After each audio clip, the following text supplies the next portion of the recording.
샬롬, 오랜만에 인사드립니다. 서차원 목사입니다. 그동안 어지럼증 때문에 말씀을 준비할 수가 없었습니다. 오늘 말씀도 사실은 6월 7일에 올리려고 준비했었는데 이제야 마무리해서 올리게 되었고요. 주일 예배는 어떻게든 했는데 그러고 나면 또 며칠 누워있고 학교도 결석하고 그랬습니다. 이번 경험으로 건강관리 잘해야겠다 싶은 마음이 들었습니다. 여러분도 건강 조심하십시오. 여러분의 기도 덕분으로 그래도 이렇게 다시 새벽 말씀을 시작했는데 아마도 매일은 어려울 듯합니다. 당분간은 수요일에 올리도록 최선을 다하겠습니다. 계속 함께 해주시고 기도해 주시길 부탁드립니다. 그리고 여러분도 기도 제목이 있으시면 말씀해 주십시오. 함께 기도하겠습니다. 오늘 나눌 말씀은 마가복음 14장 10절로 11절까지의 말씀입니다. 제가 읽겠습니다.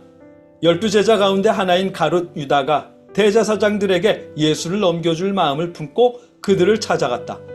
그들은 유다의 말을 듣고서 기뻐하여 그에게 은돈을 주기로 약속하였다. 그래서 유다는 예수를 넘겨줄 적당한 기회를 노리고 있었다. 아멘. 먼저 지난 말씀을 다시 떠올려 보겠습니다. 지난 말씀은 비싼 향유 옥합을 예수님께 드린 여인의 이야기였죠.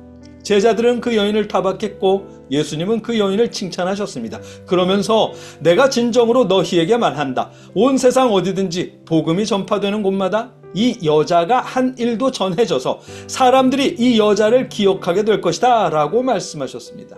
예수님을 향한 그녀의 사랑 때문이었습니다. 그렇다고 값비싼 향유 때문에 예수님이 그걸 사랑으로 여기신 것은 아닙니다.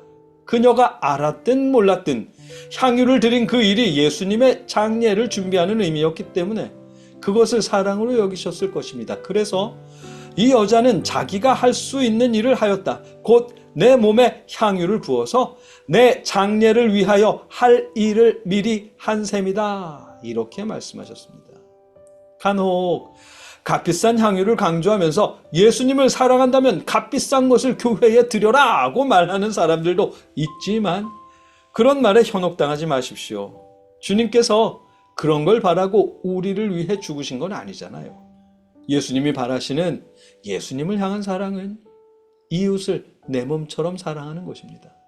그리고 성전에 많은 봉헌을 하는 것이 하나님을 향한 사랑이라고 가르치는 건 예수님을 대적한 어떤 대제사장들과 바리새인들의 가르침이었습니다. 그래서 그들과 예수님은 사이가 좋지 않았습니다. 예수님께서 안식일에 병을 고치신 일이나 서기관들과 바리새인들에 대한 비판이나 성전에 많은 봉헌을 하는 것보다 이웃을 사랑하는 것을 더 강조하신 가르침이나 성전을 청결케 하신 사건은 그 시대의 종교 지도자들이 예수님을 죽이고 싶어 할 만큼 기분 상하게 하는 일이었잖아요. 가룟 유다가 예수님을 팔아버린 오늘 본문의 사건은 이런 종교적 갈등 속에서 읽어야 할 부분입니다. 그래야 우리가 가룟 유다와 같은 실수를 범하지 않을 수 있을 것입니다. 여러분, 가룟 유다도 유대인입니다. 그에게 익숙한 건 예루살렘 성전을 중심으로 하는 유대인들의 신앙이고 율법을 중요하게 여기는 가르침일 것입니다. 바리새인들의 가르침일 것입니다. 유대교를 모르는 상태로 예수님을 믿은 우리에게야 예수님의 가르침이 당연한 가르침이지만 유대인들의 입장에서는 지금도 침을 뱉을 만큼 파격적인 가르침입니다. 성전을 정결케 하신 사건만 봐도 그래요.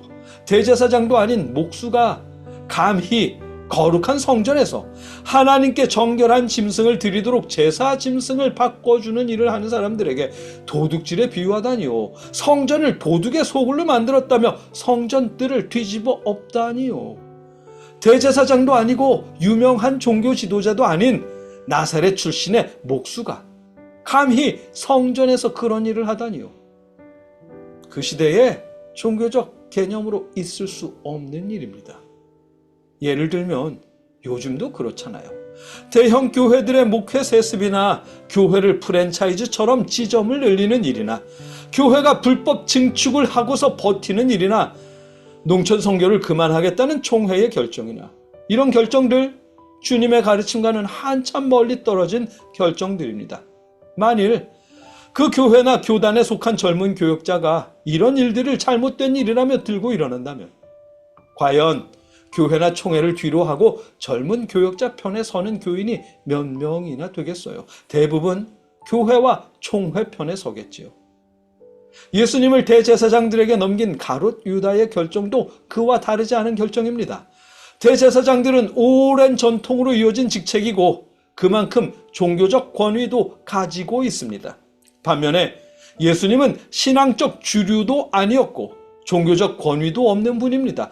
가롯 유다도 한때는 예수님이 이스라엘을 구원할 메시아라 믿으며 따라다녔겠지만 시간이 흐를수록 예수님은 유대교의 전통성과 멀어지기만 할 뿐이었습니다. 대제사장들, 바리새인들, 서기관들 등 종교적 지도자들과 대적하면서요. 누구 편에 서야 할지 갈등되지 않겠어요? 전통과 권위가 보장된 대제사장들 편에 서야 할지 아니면 3년을 따라다녔다는 이유로 예수님 편에 서야 할지. 가롯 유다는 이런 신앙의 기로에서 전통과 권위가 보장된 대제사장들의 편에 섰을 뿐입니다. 이제 더 이상 자신은 예수님과 관계없다는 것을 증명하기 위해 예수님을 대제사장들에게 넘겼을 뿐일 테고요. 그로 인해 예수님이 십자가에 죽으셨지만 가롯 유다는 그런 결말을 상상조차 못했을 것입니다. 왜냐하면 대제사장들에게는 사형의 권한이 없었으니까요.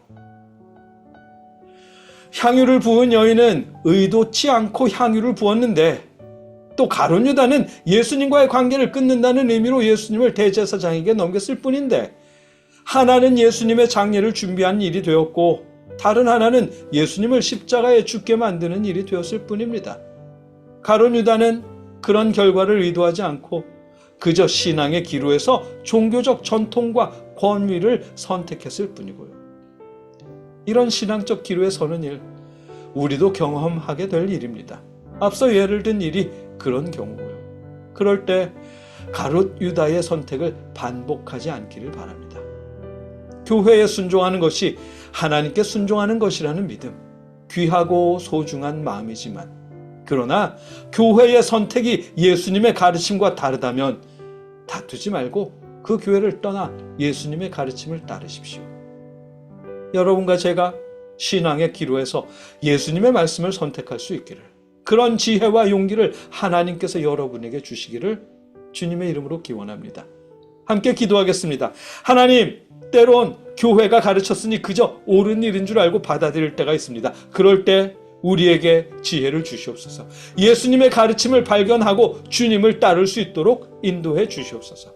예수님의 이름으로 기도드립니다. 아멘.